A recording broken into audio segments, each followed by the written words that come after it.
Voici un conte à écouter et à réécouter les jours où tu te poses des questions métaphysiques sur l'utilité de ta vie sur cette terre.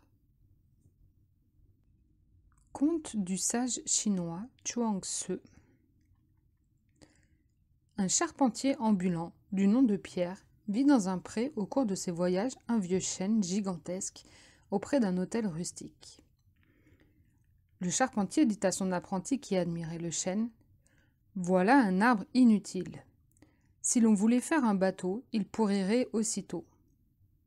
Si l'on en faisait des outils, il se briserait. On ne peut rien faire d'utile avec cet arbre. C'est pourquoi il a pu devenir si vieux. » Mais à l'auberge, la même nuit, le charpentier vit le chêne en rêve, et l'arbre lui dit: « Pourquoi me compares-tu avec vos arbres cultivés, comme l'aubépine, le poirier, l'oranger, le pommier, et tous les autres arbres qui portent des fruits et des baies?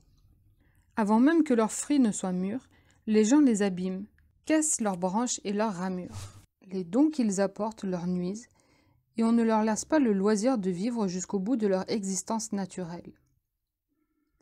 Il en est ainsi partout, et c'est pourquoi je me suis efforcé depuis longtemps de devenir complètement inutile. Pauvre mortel! Crois-tu que si j'avais été utile, on m'eût laissé atteindre cette taille?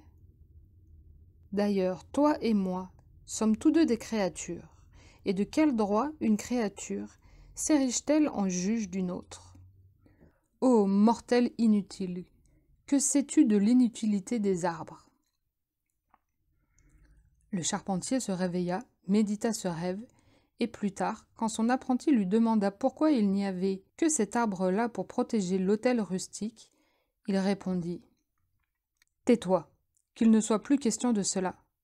Cet arbre a poussé là à dessein, parce que partout ailleurs, les hommes l'auraient maltraité. S'il n'avait été l'arbre de l'hôtel rustique, il aurait sûrement couru le risque d'être abattu. »